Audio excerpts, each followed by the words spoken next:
eu já vinha da Espanha fazendo alguns anos bons lá e também fazendo alguns anos bons com a seleção brasileira. Então isso me ajudou muito a subir no ranking do draft. E 2013 foi quando eu fui draftado. Eu já tinha mais ou menos noção de que eu seria draftado, mas não esperava ir tão alto. Mesmo fazendo anos bons lá na Espanha. Aí, pô, toda aquela sensação quando o David Stern falou meu nome lá no palco, né? E foi o último draft dele, não foi o último, o penúltimo ali? E eu passei a vida inteira falando, mano, um dia eu vou apertar a mão desse cara, mano. Bizarro. Tá ligado? Quando eu comecei a jogar basquete, quando eu comecei a entender o que era NBA, porque não foi de uma vez pra outra, né? Eu jogava futebol, quando eu comecei a entender a dimensão do que era NBA, quando eu comecei a entender que eu poderia chegar lá, porque teve isso também. Pô, eu comecei a jogar pra aproveitar a estatura e ganhar dinheiro. Mas não imaginava que poderia chegar tão longe. No topo lá. Aí eu comecei a pensar, pô, um dia eu vou apertar a mão dele. Foi o último ano dele. E ele só fez o primeiro round. Caraca, foi os destino, 30 pô. primeiros, que eu fui 30 primeiro, porque os segundos, os 30 últimos... Já vai outro cara, né?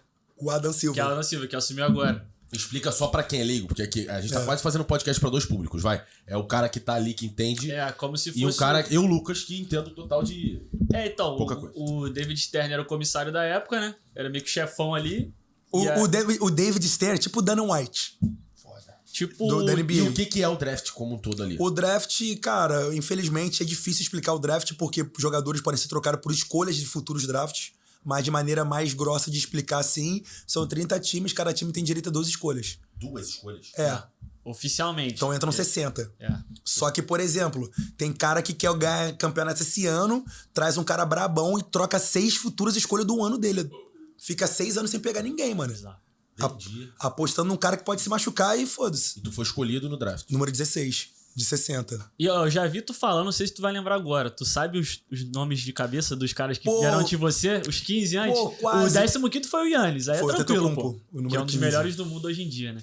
Tu já esperava que ele ia ser o que ele era hoje, naquela época lá? Ninguém. Cara, pô, todo franzino, né? Não, cara? ninguém, mano. Bizarro, não, né? tipo assim... E veio de fora também, não, né? tipo assim, né, pô, se ninguém esperasse que ele seria bom, não seria número 15. Exato. Só que ninguém esperou que o moleque ia ser esse absurdo que ele é. O melhor do mundo, bizarro. Se soubessem, no meu ano, o número 1 foi considerado o pior número 1 da história. Teriam pego ele. Sim, correto. Quem foi?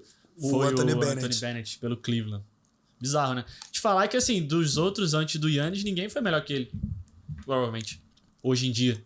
Ou teve uma carreira melhor que ele ali. Draftado antes do Giannis ali até a 15ª. Não, porque, pô, você tá falando de um cara que ganhou MVP, foi Exato. campeão. Pô, não tem como, tem que ser o Jordan. Exatamente. Exatamente. Mas, pô, todo mundo ali teve uma carreira muito sólida. Teve. CJ McCollum, Steve Adams, Cal Olenek, Kentavious Candle-Pope, Alex Até hoje Len. estão aí sendo importantes, É o que eu tô né, te cara? falando, entendeu? Bizarro. Pô, o Vitor Ladipo, o Trey Burke, tá ligado? Todo mundo ficou rico, mano. Ninguém pode reclamar, não.